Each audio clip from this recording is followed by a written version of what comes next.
What's up, everybody? Good afternoon. Welcome to the Real Word Show. This is the 4th season, episode 10. Shout out to everybody who's been watching. Shout out to everybody who's been supporting. Shout out to everybody that has helped us to get this far so far. Shout out to everybody that donated to us when we first started and has been donating and been supporting us from the very beginning. Shout out to the Brick Network for still having us on television every Thursday at 12, 4, and 1 a.m. And shout out to Pastor Santa Cameau. He couldn't be here with us today, but he's still out here supporting us. Check out the website, www.therealwordministriesinc.org. That's the Real Word Ministries Inc.org. You can follow us on Instagram at the Real Word Ministries Inc. on Instagram. That's the Real Word Ministries Inc. on Instagram. And you can also check us out on Facebook at the Real Word 7. So shout out to my guest that's here with us today. Introduce yourself, brother. As people who a little bit familiar with my face, my name is Abraham Clairvil. What can I really say about myself? I'm a simple man like everybody, but someone who tried to do the best of the best, to proclaim, the gospel. That's me. A lot of people say that every time we link up together, it's trouble. Well, honestly, sometimes when you stand up for the truth, you're always going to find people against you, So no matter what you do in life, you're still going to find people who not agree with you. But we do trouble for the good cause. Oh, man. So tell the people a little bit about yourself. Like, I see you got a nice shirt on today. Tell people what made you wear that shirt today. Well, honestly, I try to reflect who I am because as human first and as African.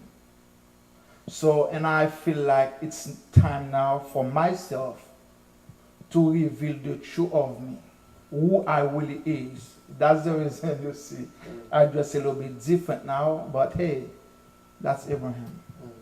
So you about to go back to Africa, you saying, or something? Well, if that's the case, if God wants to send me there, yes, I'm ready for that. As a matter of fact, I got planned, to do some missionary work there. That's something gonna come up very soon. Wow, that's cool. That's cool. So it seems like you're very interested in ministry and missionary work and things of that nature. Do you feel like that's a calling for you? Of course, because first of all, I was born and raised to a family who always serve others, and for myself, it's something easy. That's a part of me.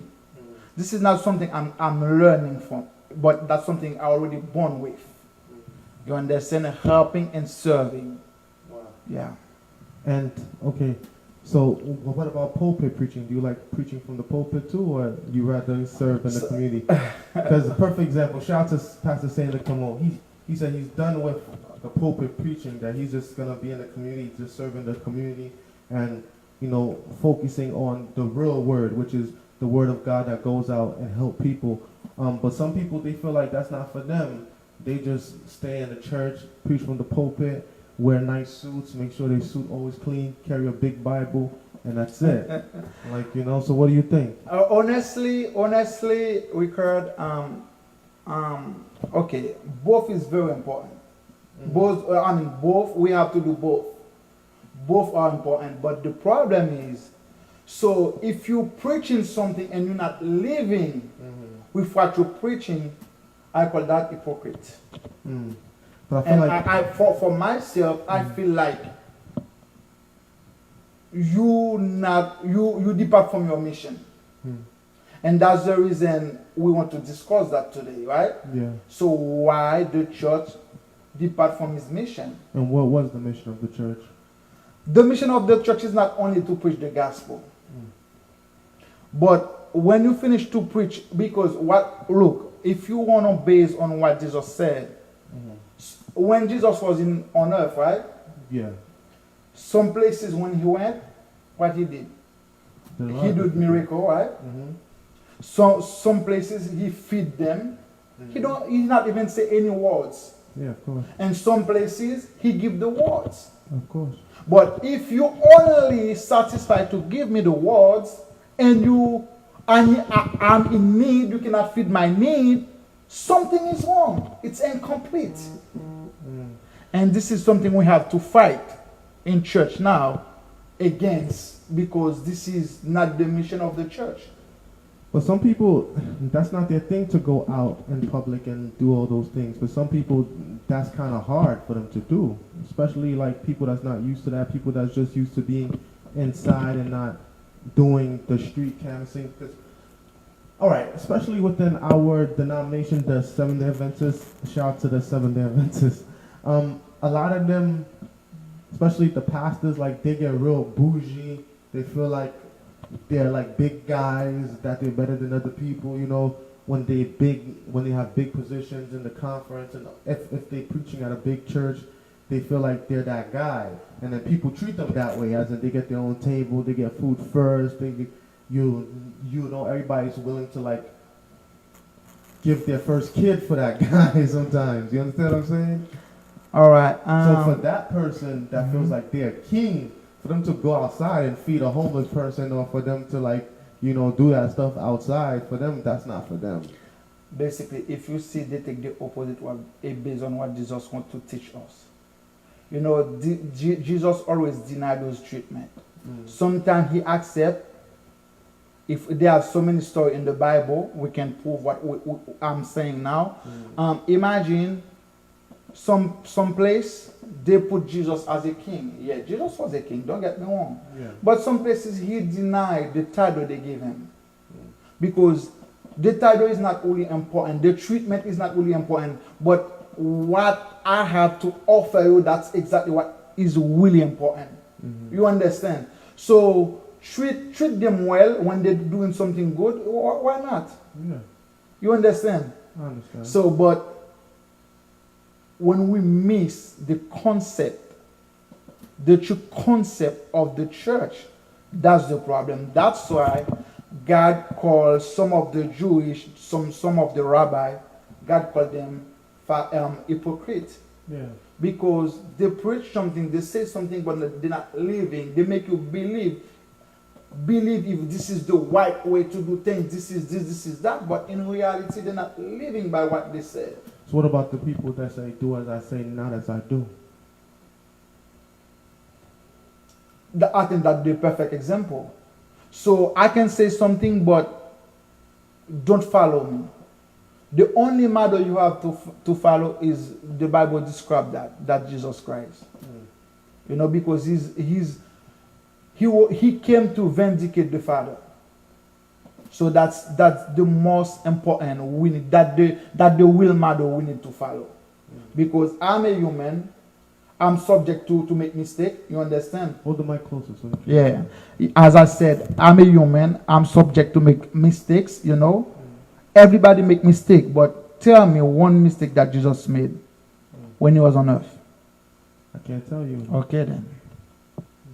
The perfect example is Jesus Christ. If you have to follow someone, honestly, follow Jesus.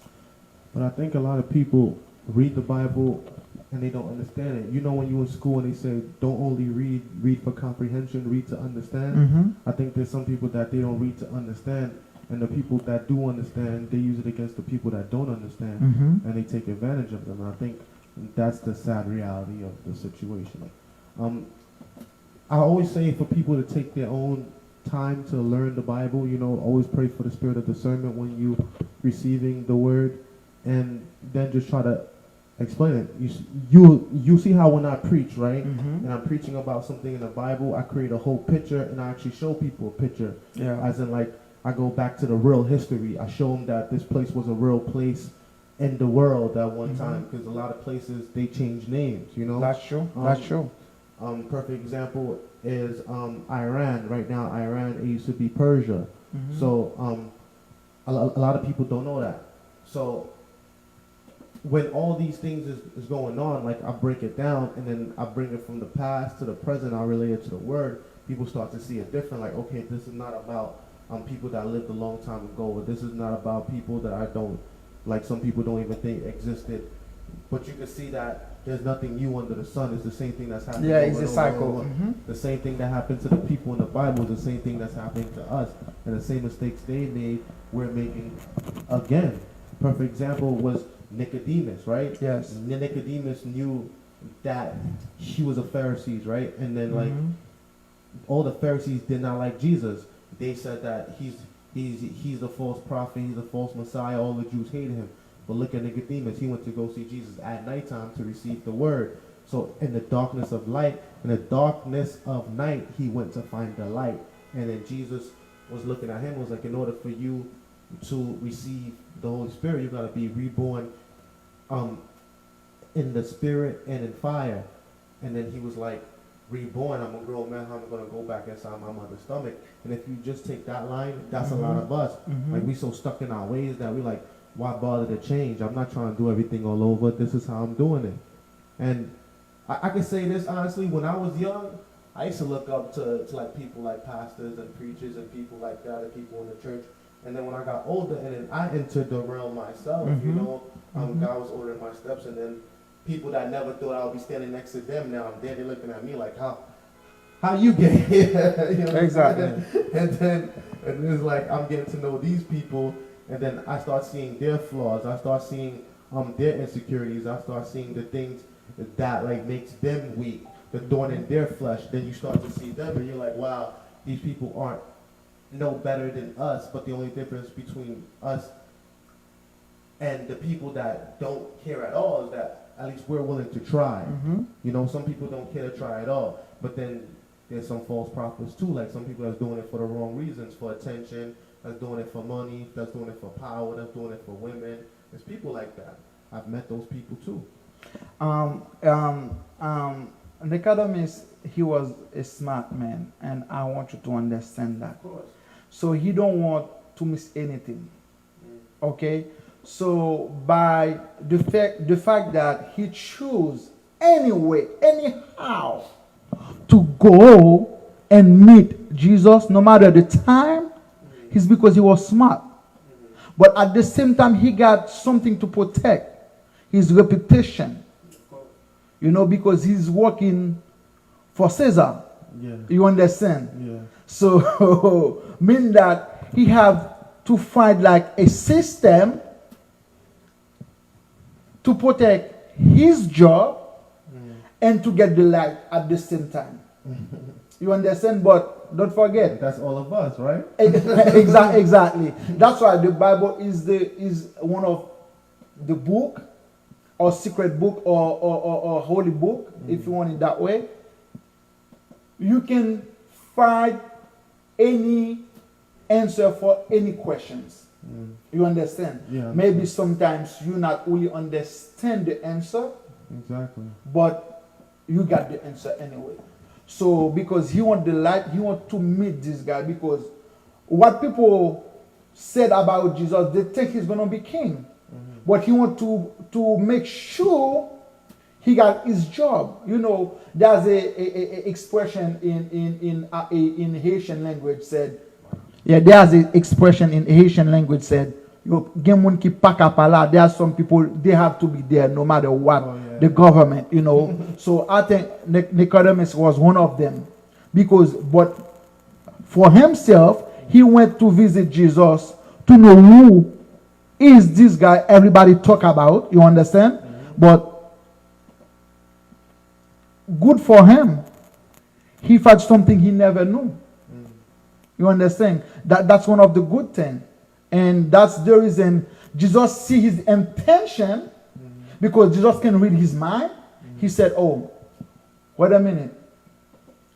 I see your intention. I see you got good in you, even though your environment is corrupted, but you still got good in you. You can make a difference. To make a difference, you need to be born again. Be born again, that doesn't mean you're going to change your skin, your color, but you have to change your mind. This is the problem. That's for every Christian. We need to be born again. Be born again means you need to change what you have here. This is not the envelope you need to change. You need to change this, because the true you is this, your mind. But speaking of the mind, it seems like mostly in church they focus on the spirit and of the heart. They don't want to focus on the mind, because sometimes I feel like they would rather you not be smart, especially like smarter than the people that should be smart. You understand what I'm saying? Mm-hmm. So it's like when you are a fan of intelligence, when you do have a certain understanding of certain things and certain knowledge of certain aspects of life in certain situations, I mean, it starts to make them feel inferior, then they start to feel threatened. And I think that's what causes conflict. Well, I agree. Don't get me wrong. But you know one thing? Sometimes you have to be real. Be you. Don't people can charge me by apparently. Let's say some people they think I'm a little bit rough. Some people they think I'm rude. I'm not really rude. I'm not rude at all. But I'm a little bit someone who's straightforward. What I have to tell you, I have to tell you straightforward. But why you have to tell them? Because it's true. I cannot make you believe something and it's not true. Because we have to be real. But I always said that to you. You understand? But I feel like when you keep it real, it's kind of dangerous, don't you think? Well, in some situation, yes, I agree with you. But to the other hand, we have to understand. Sometimes we have to face the truth, man. You have to tell the truth. No matter the circumstances, you have to tell the truth. The way I raised, basically, people not really understand that. I raised by my godmother. My godmother never rebuked me. Rebuked me for something I did, and I said the truth, even though it's bad. But my grandmother always rebuked me when I did something, but I lie to say no, this is not true. I don't say that. I don't do that. You understand? So no matter the problem, no matter the circumstances, you have to stand and tell the truth. This is the problem. You believe that the truth will set you free? Exactly, but the Bible said it. But the Bible cannot lie. You know, sometimes, look, let's say, I'm not going to base on a marriage aspect, but I'm going to base in family aspect. I remember when I was raising, so I used to fight, you know, and I don't accept to lose. I supposed to be the one who got the fight. You understand? Yeah. But if you beat me, trust me, I'm gonna go back to you. And that time I have to win. That's me. And I feel sometimes when things happen, you know you was guilty, you got like a feeling of guilt. Your conscience is not good. You traumatized, you understand? But the day you breathe and you tell the truth, you feel so free. Sometimes it's a heavy responsibility when you got stuff to do, and you see they're not gonna really understand you in the sense that, trust me, brother, you know what is that? You know what I mean by that. So no matter the problem, tell the truth. That's why people sometimes they don't like me. Because sometimes if I see that this is like a note, don't tell me it's an iPhone. Note is Samsung is Samsung. iPhone is iPhone. Even though you put the same cover and you try to make it look. The other day, I bought like a fake iPhone. You understand? He looked like an iPhone. Where you bought it from? Online? No, not online. I went to a store and the guy was selling. Wow. So even though he told you I got iPhone? even though I got someone who know phone, who's selling phone, who checked the phone, but when I get home, I give him to check that. We check that instantly. We see that was the iPhone. But by the time we arrive home, everything changed. The system that was the Android, we got like a cover iPhone, but it's a good phone. Don't get me wrong. But it's a way to tell you, no, if you base on the cover, that's why they always said, don't judge a book by the cover. You know, when you see the cover, you will say, oh, this is an iPhone, but inside of that, this is not an iPhone, this is an Android system. Wow. That's why I have to tell you the truth, no matter the cover. because I have to go inside. When I get inside, I know the knowledge inside. I can make my conclusion to tell you this is what it is. And before I said, what I have to say, I have to make sure I got all the evidence in my hand to say it. That's why when I stand up and I say something, nobody can contest me because I know what I'm saying. Yeah, but don't you feel like you create a lot of enemies when you do that? My brother, Jesus doing so many good things. But who crucified Jesus? Judas sold Jesus, right? Let's go back to the book of Revelations. It's found in no, it's not even in Revelation, sorry. It's in the book of Matthew. I believe the 27th chapter of Matthew. This is when Judas is conflicted, and so he goes back to the Pharisees and Sadducees, and he was like, I have sold you an innocent man. Here's the money I return unto you, and please let him go. And they said, that's not our problem, that's your problem. And he threw the money back at him. And so when Pontius Pilate go before them, and he puts Jesus and he puts what's the other guy named Barnabas in front of the people, he said, which one should I let go, Jesus or Barnabas? But if you look, they set like a criminal free.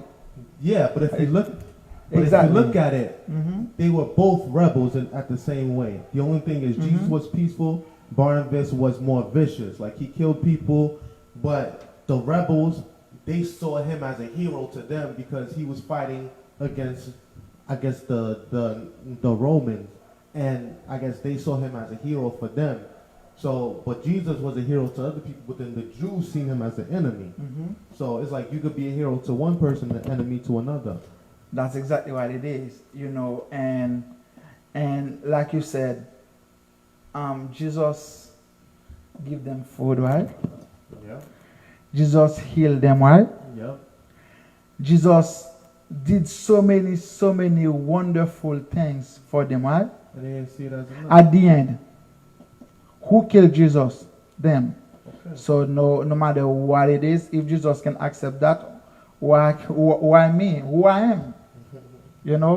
That's why I want to make you consider like a text of the Bible, Ephesians chapter 1 verse 23 and 22 and 23, when the Bible said the church. Okay, if I ask you what is the church?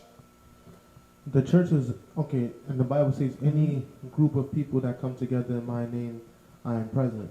So also we could go back to the book of Matthew, and then Jesus died, the church was his bride, and he told Peter, I will set the church on, I will plant the church with you, and you will be the rock that will bring up the church. So the church is the home of God, which was established by Jesus and left to the people that call themselves Christians nowadays. But yeah, most likely people always refer churches about the building, the group of people. But the real church is you. Yeah, of course. You understand? That's why in Ephesians chapter 1, verse 22 and 23, I'm just going to make the summaries quickly. The church is his body. Body who he is? Jesus. Yeah. Okay? And the fullness of him. Now, what does that mean, fullness? Fullness means the state of being filled to capacity. You understand? So, or in another word, of a person body or part of the state of being filled out so as to produce a rounded shape. That's mean if you let Jesus live in you, you got everything. That's the reason when Jesus said the true mission of the church not only to preach the gospel, but you have to be able to feed the need of everyone who composes that body. Let's say you see the human body, right? If something happened in your eyes, the whole body feel it. Yes or no? Yeah, of course. If you got something in your fingers or nails, the whole body feel it. Why in our church, as a body of Christ, why my problem is not your problem? Because we don't care to make it our problem. We have our own problems. Let's say, remember when Lazarus was dead, right? Yeah. What the sister of Lazarus said Which to Jesus. She said, it depends on which one you ask. One said that. Any of them. Okay, one said that Mhm. the one that you loved have died, and the other one said that If you were- was, if you was Oh, there. yeah, if he was here sooner, then maybe he would be alive. And then Jesus said, "Ye of such little faith," and then Jesus started crying. Okay. You see, Jesus feel the pain, and they know if Jesus was there, their brother not gonna be dead. Yeah. Dead. You understand? This is the concept we have to feel the same for us. As a pastor, as a leader of the church, my problem is supposed to be your problem. And sometimes we not realize that. Yeah, this one's feedback. You can turn down. Yeah, it's feedback. We go. Yeah. Sometimes we don't feel that way. Or it's very rarely you can see that in church. That means if I got a problem, sickness, my joy, my sadness, supposed to be your joy and your sadness, because we are a body. That's why I said the church miss his mission. The church depart from his mission, because we're supposed to be united. We're supposed to be one. Did we really one? But I think that's why a lot of people, they like the small churches. They feel like they're more connected when they're in the small church than versus the big church. Because when you're in a big church, sometimes people feel like not everyone knows everybody. But when they're in a small church, they feel like they're a family. Like you originally from a small church. I'm originally from a small church. You know, in the small churches, it's a couple families that make up the church. It's most like 3 or 4 or 5 families that make up the church, and then the rest are people that's like single people, either old or young, and the rest are like kids, like youth. And that's what makes up the church. But I feel like when you get into bigger churches, then there's like more issues and people who know each other less. Like right now, we're in a bigger church now. You know, all our churches merged together and we're in a bigger church. Sometimes I'm at church and I feel like I barely know anyone there anymore, you know? Like, I'm like, who are these people?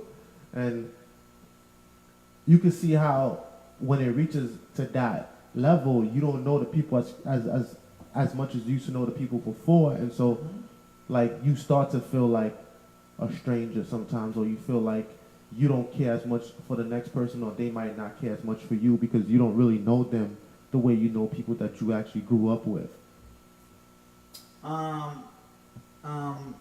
Let's say something. You know why we fight all those problems in church? Why? Is because church is missing something, the truth. The truth is what? Is the love of God. When you have the love of God, we got the truth, because that's the reason Jesus said, I am the way and the truth. Nobody can see the Father. They have to pass through me to get to the Father. Mean that Jesus is the whole model. You understand? If you said you love Jesus, that's why the 10 Commandments divide in 2 parts. The first part is the love of God, and the second part is the love of human relation, between human, love between human and human. So basically, how you said you love God, you cannot really see with your visible eyes. You understand? And you said you love it. And you, as my brother, I don't really even care about you. I don't love you. And how I can love Jesus? That's the reason you have to understand that principle. That's why Jesus said, every time you do good for them, you did good for me. You understand? Because this is your training. If you want to go to heaven, in heaven, sin not gonna go back again in heaven. The only thing gonna live or reign in heaven is love. If you cannot training yourself to love one another here, how you can go in heaven to love? But this is your training now. Show me you love me. And I think that's exactly what the church means. We need to be true and to tell the truth. No matter the study you can do, but if you don't have the love in you, you cannot tell the truth. Trust me, my brother. You can have all the principles in the Bible. You can know the Bible from Genesis to Revelation. You can pray from January 1st to December 31st. My brother, trust me. You can fasting every time. You can spend money to people just to show up, to show people you are good. If you don't have love in you, you cannot tell the truth. And I think the first step for you and I, we have to train ourselves to love truly. So you're saying that people that lie hate? Of course. Of course. You know? If you say that people that tell the truth out of love, so people who lie hate. Exactly. What? Hate who? Themselves or hate others? Or Both. That's why sometimes some people they can fool God. You fool yourself, my brother. Look, when you got apparently you show you're a good Christian, right? How do you show you're a good Christian? That's a good question. Because it would depend on your definition of what a good Christian is. Okay, for me, a good Christian is someone who thinks for the people who are weak. A good Christian is people who always stand for the truth. A good Christian is people who want to help others in a good and bad situation. Mm-hmm. A real Christian is someone who always wants to share what they have. Mm-hmm. Okay, a good Christian is someone who always take time to understand, to listen, and always say the good. A good Christian is someone who stands when things is not working pretty good. Or I don't care, this is not my business. You cannot be a leader in the church and you say you don't care. Sometimes the pastor, the elders doing some bad things and you don't care. If you don't care, who's going to care for the people who's listening to you? But some people care about their position more than the actual people. Exactly. That's the reason Nicodemus come at night to see Jesus. But because he was really care. He know Jesus tell the truth. Because at that time he got two intentions. If he become king, as I want to get contact with him to still get my job. In case if something happen, I still want to conserve my job with this system. You understand? It's almost like that's the same thing happen in church now. Okay. Some elders, some a department, a director of any department. Sometimes they most likely care about their position, even though they don't pay for the position.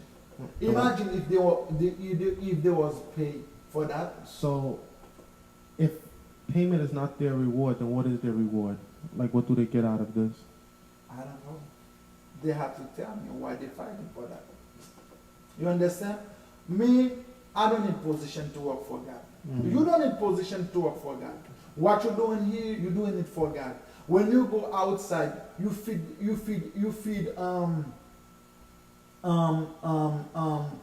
the homeless. And you know one of the good things, and I'm gonna say that public, from the day I know you until today, I never deceived. And you never did something wrong in my eyes to see. I can stand to say, oh, Brother Rickard, I'm not really appreciate what you did. You understand? Things never happen since the day I meet you and I know you. But and you build a trust in a way people can say, okay, that's Brother Rickard is in charge of this. I don't mind. I can close my eyes and invest because I know that money gonna go where they're supposed to go. And I always said that to you. You understand? That's why you see you got a lot of people who support you because you show transparency in what you're doing. And you don't do it by your own, by yourself. You make sure you bring people with you. You know, and there's no secret in what you're doing. Or you're not doing it to glorify yourself. You're doing it to help others. This is the big difference. That's why in church, me, like you know me, I don't do things to say, oh, that's Brother Abraham. I don't care. But I make sure I did something. At least I'm in peace with God and the people that I serve. That's the reason I don't take money. For my ministry, at the beginning, I don't take money from people. You know why? Why? It's a way because I don't want people to think I'm doing what I'm doing for money. You understand? And that's why when you want to give me money, I ask you to support a local church in your area who's doing missionary work. Give them that money. You know? But if you want to help me, you can still help me. But there's a way to help me. And if I don't have a cause, I don't bring anything. Like you always said, you always have a cause to do things. Yeah. And that's why people always stand and support your ministry.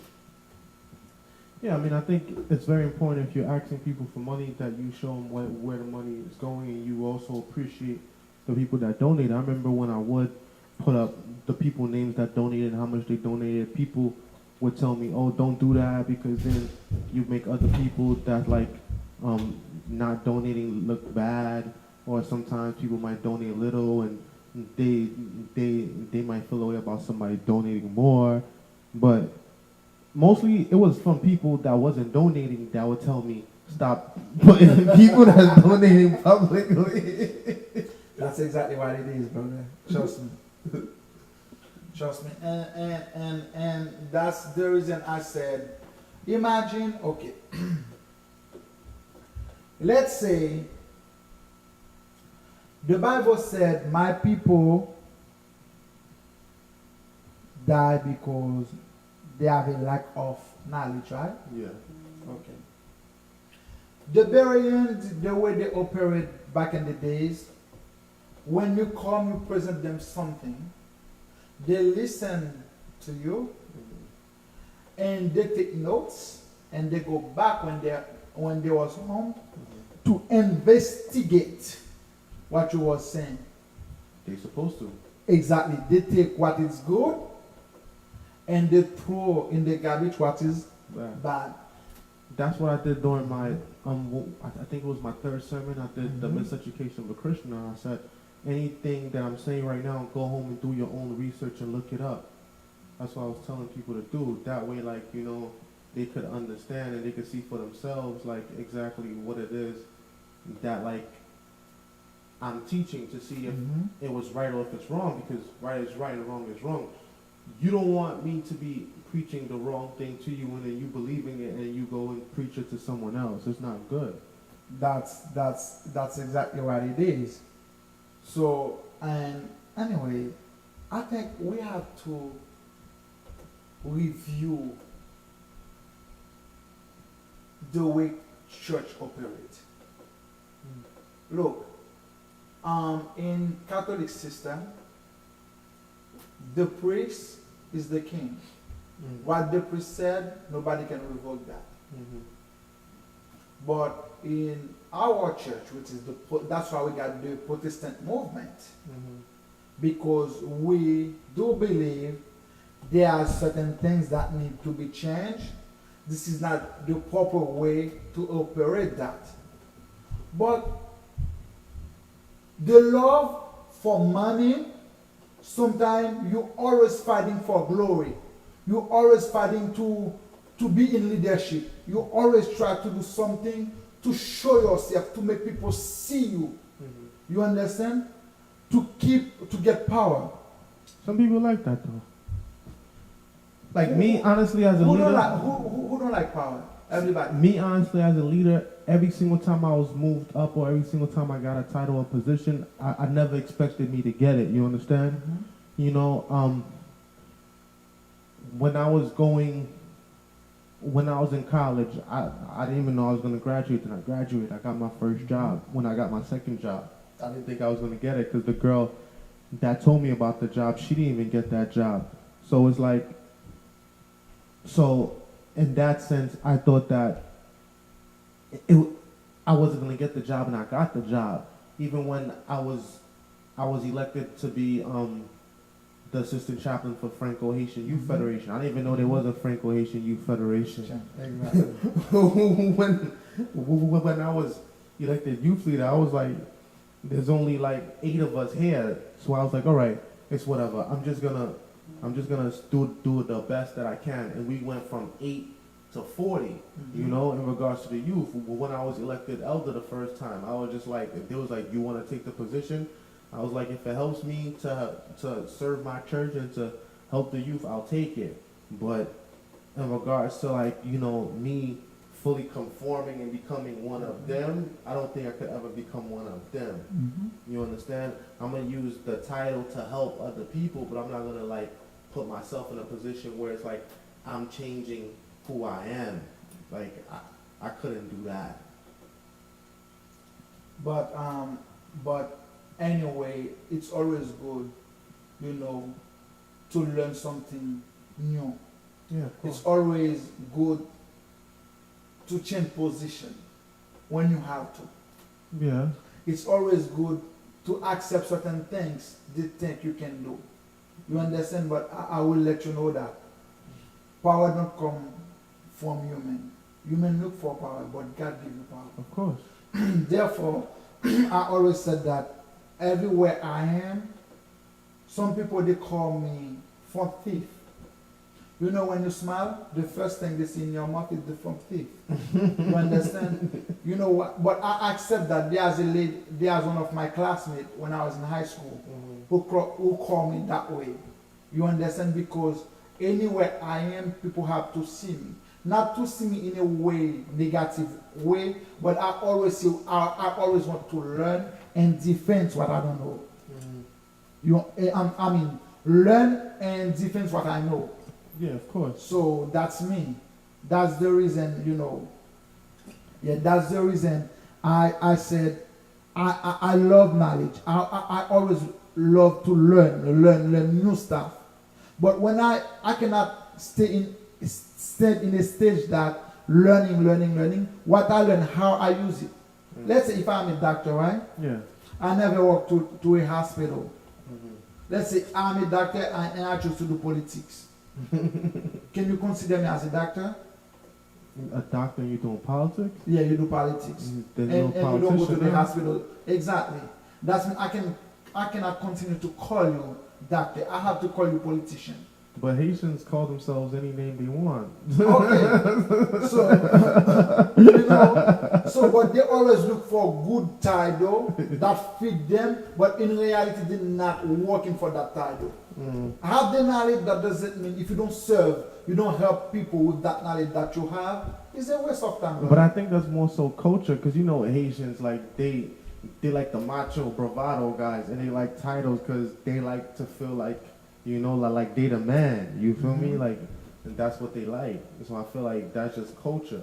But I feel like other cultures are the same too. Everybody want to be CEO or executive director or, you know, CFO and those titles. You know, elder, obviously, pastor.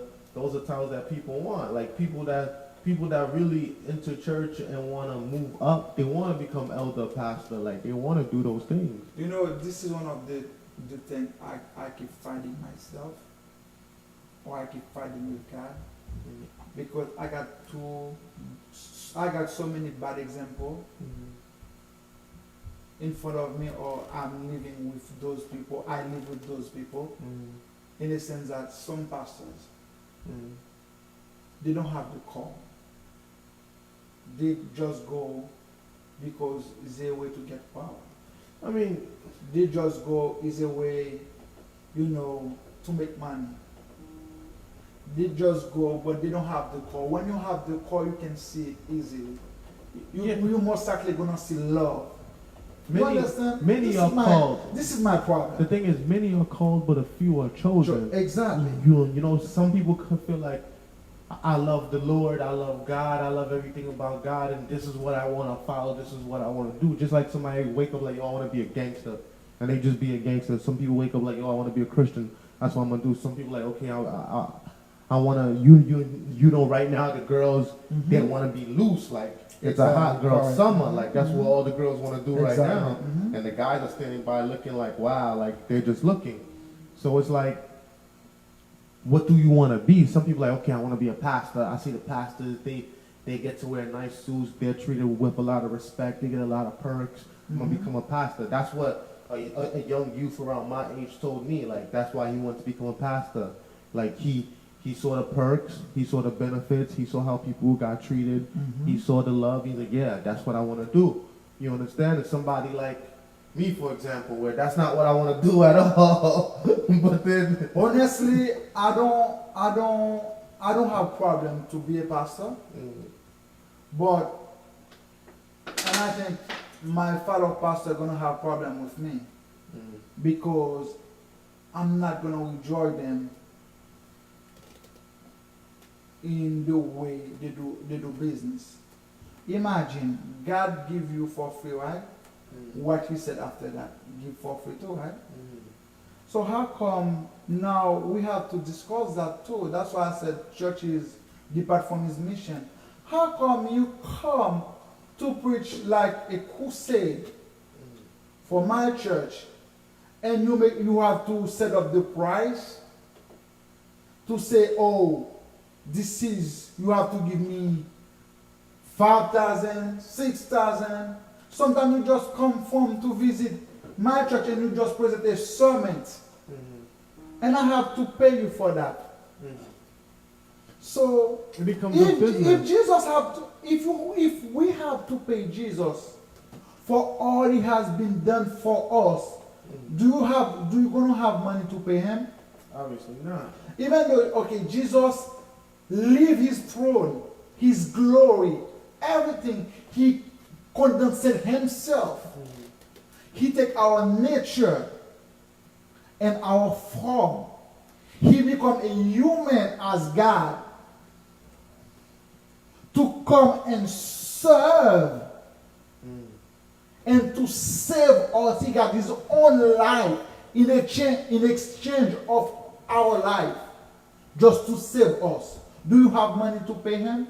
And in return, he only asks you to participate on his ministry in a way like, I'm going to send you to say the truth or to preach the gospel to others. Show the same love that I show you. That was the recommendation that Jesus did to a disciple. But now it's a business. I mean, the preacher once told me that a Levi should be compensated for his work. That's what the pastor told me one time. No, but I don't mind. You have to live by the gospel. But now to preach the gospel, you have to set up your price. When you're already in charge of a church, it's a problem. If every aspect in the church you have to do, they have to pay you something after that, it's a problem. But honestly, I have that problem. And that's why sometimes people see me very bad. But what if some people look at it like overtime? You know, at your job, when you go to work and then you work for 8 hours and they make you stay, they pay you overtime, time and a half? My brother. Maybe my brother. In the time of primitive church, the disciple went and they formed this church. They train you and they leave you and they go to another way, to another place. Yeah, Paul did and that. They always come. Paul did that a lot, and they come back to visit you to make sure if you on good condition. When you depart from the reality, from the training, what they said to you, they will break you, and they teach you. They said, "This is what the Bible said. You have to do this. You have to do that." Like the 7 churches of Revelation. And the worst one was and Laodicea. that's why Laodicea said, God said, cold, You're not hot. you're not hot, Just lukewarm. what I'm gonna do to you? Spit you out my mouth. Exactly.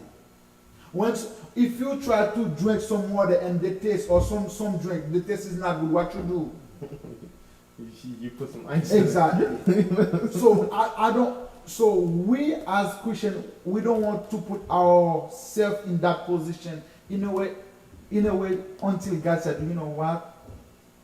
It's a waste of time. I have to drop you. Mm. And when God drop you, He will draw His protection on you. And then some bad thing can happen. And we don't want that. And that's the reason I always said, my position, sometimes that's between me and my God. Mm. You understand? And that's why I can cool with you, but the day you depart from the track, I have to let you go. You understand? You have to stay on the track. And we do in the way together. But when you depart from the track, I have to let you go. And I'm not gonna be with you. And that's why sometimes you can say, oh, Abraham is like funny sometimes. Yes, I am. You understand? Because if you, as a leader, you have to stand for the truth, and the first example, you are the one, you're supposed to be the one who give it the first example. That's why a real leader lead by example. But not everyone in the leadership position is a leader, though. Sometimes you're forced to lead, or sometimes you lead because of circumstances, not because you want to. You understand what I'm saying? Sometimes you could be a leader and don't have the title of a leader, but people are following you. Things happen. Yeah, and sometimes people they have the title of a leader and people don't want to follow them anymore because the people feel like they've been misled astray. And if you see between the 12 disciples, right? God called 11. The 12th one bring himself. But he still was between them, right? Who you talking about? Judah. Okay, yeah. Okay? Jesus doesn't call Judah. He only called 11. Judah bring himself. Okay? But Jesus accept him. And Jesus tried the best he can to teach and to try to change the mind of Judah. But Judah don't give Jesus permission to change his mind. That was something different for that was Peter? Yeah, that was Peter. That was something different for Peter. Peter loved Jesus, but he denied him. He denied him at the last minute. But he recognized he was wrong. He asked for forgiveness. But for Judah, he recognized he was doing wrong, but he got the spirit of guilt. He killed himself. Yeah. So you see the difference? Because he wasn't true there. But Peter was true because he was chosen by Jesus. But even though he got certain, weakness, some certain things he need to change.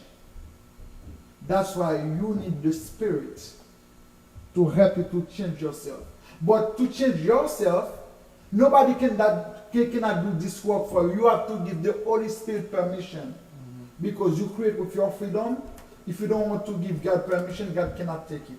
Even though the devil cannot take it too. But you have to allow them to do so. That's why we have to know sometimes how to balance things, because we got both in you. You got good and bad in you. You understand? Yeah. And don't think when you go in church, you among the saint people. No, they're not saint. They're not holy.